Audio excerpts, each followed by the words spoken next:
at the 1999 Source Awards, Death Row had a run-in with Eminem. I had interviewed Eminem's bodyguard recently, and he was saying that The way they had it set up, the bodyguards could not sit with their artists. You had to stand off to the side. But the way they had it set up, they strategically had certain people sit with certain people, knowing that it might be a beef or not be a beef. You would think they were sitting on different sides of the auditorium, but they didn't. Right. So M was walking to his seat. I'm standing off to the side, and M was cut off on his way to his seat, and all these guys in red shirts surrounded him. Actually, what happened was, that's when I always said I saved Eminem from getting an ass whooping. But they were actually coming down, and he was with Jimmy's Iovine assistant at the time. The bodyguard wasn't nowhere around, so that may make sense. I never knew why. But he was with a guy that I knew that I dealt with a lot because, I had to deal with Interscope Records because I eventually started running Death Row Records from 1997 to about 2002 while Suge was in prison. And so I was the general manager for Death Row at the time. And so, I knew the guy that actually discovered Eminem. So everybody give Dre credit for discovering Eminem. I can't think of his name to save me right now. But he's the one that actually found the demo, because everybody was always mailing in demos to Interscope. Or even, it might have been at one of those showcases. I forget how they found him. But he's the one that told Jimmy, hey, we need to sign this guy. We need to, check into this guy. Jimmy, took it, listened to it, and he's the one that eventually gave it to Dre when Dre was trying to get some more money because he was unrecouped and Jimmy had no way to give him any more money. And so he said, hey, here, go and try to see what you can do with this guy. But anyway, so they were walking down the aisle at the Source Awards, probably going to his seats. He had probably just came from performing or whatever. He was escorting him to a seat. My guys that were with me in the entourage, because we was kind of sitting to the back, because we ain't had no more stars. The only thing we had there, I think we had the Dog Pound present award and Daz and Corrupt. So we really had no seats towards the front, but we was kind of in the middle. And Eminem went walking past us. They saw that he was with Dr. Dre, because we didn't have no beef with Eminem. Suge actually liked Eminem, thought he was a hell of a rapper, funny, comedian, and I liked him. But they jumped up because he's associated with Dre, and was about to beat him down. And that's when I noticed the assistant, that Eminem, and I jumped in the middle. Told him, hey, no, leave him alone. This ain't his beef. He has nothing to do with that. So that's all that happened. Okay. He had said that Suge wanted to sign Eminem. I'm sure Suge wanted to sign Biggie. Shit, he wanted to sign anybody. He wanted to sign Ja Rule. He wanted to sign anybody when they were hot. But, they discovered him. They discovered him. Nobody knew him until, Dre took it to another level, but M owes his career, I can't think, Justin, I can't think of the boy's name, but it was a Jimmy Iovine personal assistant back in the year when Jimmy got signed. He know who he is. That's who he got an Acura. I always laugh. Jimmy came up to the prison, and he said, yeah, I bought that boy an Acura for discovering this. And I always laughed. I was like, a fucking Acura, a $50,000 car, and Eminem selling all this stuff. You supposed to give him some points or something. You gave him an Acura, and he was like proud of that. Eminem got to be worth a mansion. A deal. Points. You make money off of him forever. Yeah. Yeah. Did Suge or anybody in the entourage feel like Eminem inherited Dre beef? Suge was in prison. Right. Suge wasn't even there. Okay. But go ahead. I mean, did anybody feel like that Eminem inherited their beef? Oh, hell yeah. Yeah? That's the only reason. The hatred for Dre. The jealousy for Dre or whatever. I guess towards the end of the night after they had gotten out of there, the Death Row... This is where it gets fucked up.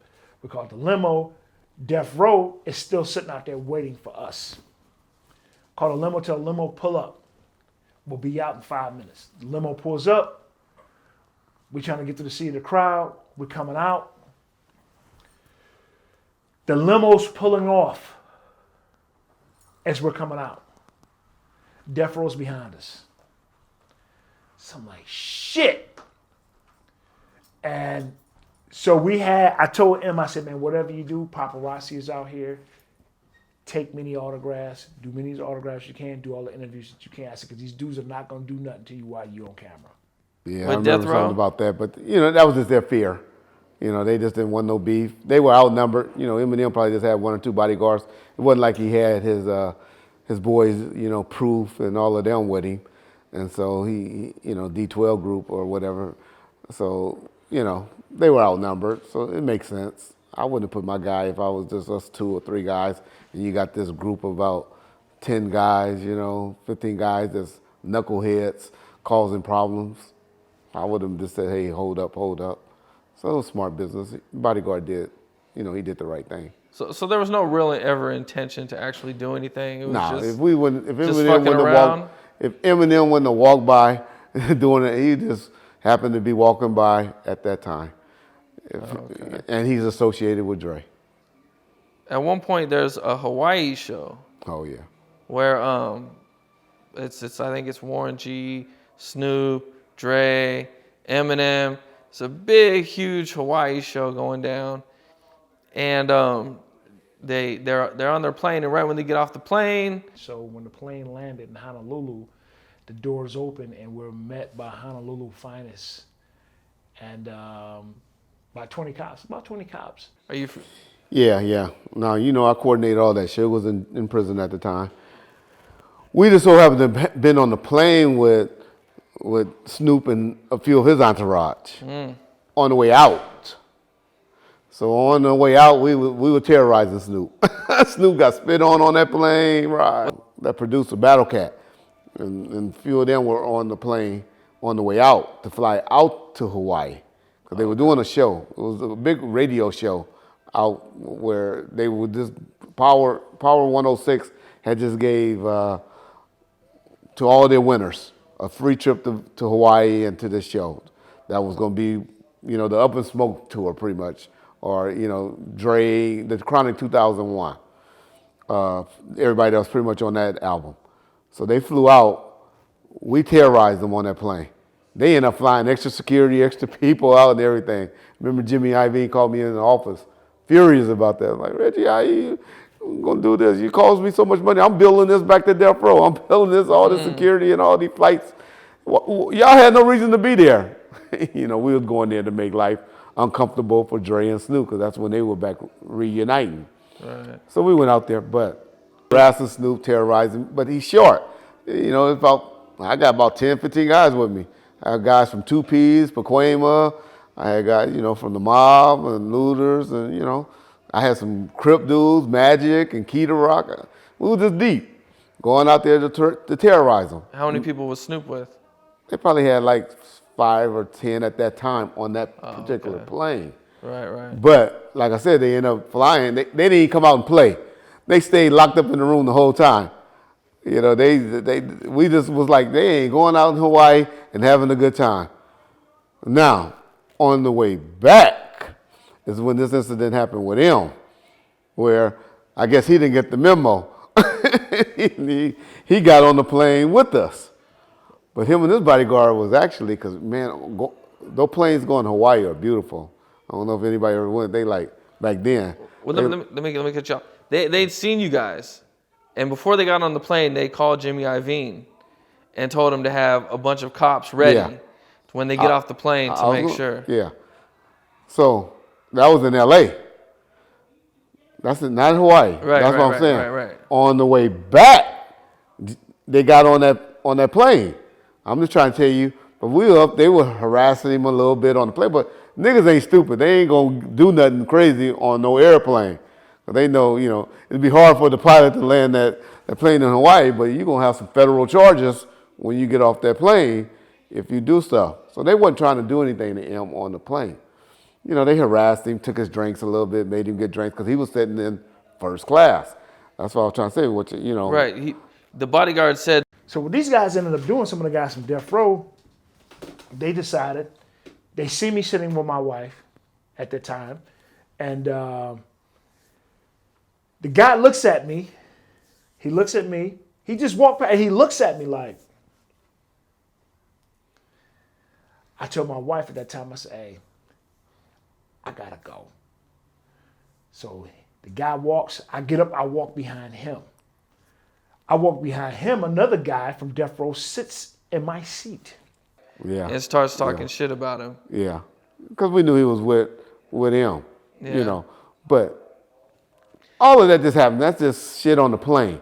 So by that time, M wakes up. He said, man, what's going on? I said, man, it's Captain Death Row trying to holler at you. He said, man, you know what, man? He said, Nash, fall back. He said, what you want to say to me? Because what happened, say, hey, you're going to do an album with one of our artists. You're going to do some work for us. You're going to do something with us. And then was like, I ain't working with y'all. You got cleared through Jimmy or Dre. I'm with Dre and all of that. And so they were like, okay. Because like I said, nobody going to do nothing too crazy on no airplanes. They had no business. They was up there in first class. But our intentions was to deal with them when they get off the plane. We're going to make him, we're going to talk to him. So you guys wanted to work with Eminem? We wanted to do some work. M was hot then. M was... Who would you guys have put on a song with Eminem? I don't know. Who cares? Shit. M was Anybody? this thing. Him was hot. Y'all forget how hot M was in 99, 2000, 98, 99, 2000. M was, my name is, he was hot. And so, and plus it's the egg and mess with Dre. Oh, okay. It's anything about jabbing at Dre or Snoop. But anyway, and then we knew they weren't going to do, they wouldn't get clear or anything. We're just doing it as a harassment tactic. It'll make you want to distance yourself from being with Dre if every time you go around or, it's a problem, you be sort of like, hey, Dre, I can't deal with it. That's all it was about then. But anyway, they don't tell you, what his bodyguard don't tell you is, so Eminem was in there first. They somehow got together and got off the plane because we was kind of to the back. I was in like business class because I was trying to explain to you how those planes is like off the hook going to Hawaii. Those motherfuckers took and got off the plane and took and ran a 100-yard dash off the plane. M and his bodyguard. And just took off and ran. And by that time, there was a whole bunch of police standing outside at the gate just looking for trouble. They never confronted us or said anything to us. But if we would have got a hold of M or something like that, it would have been problems.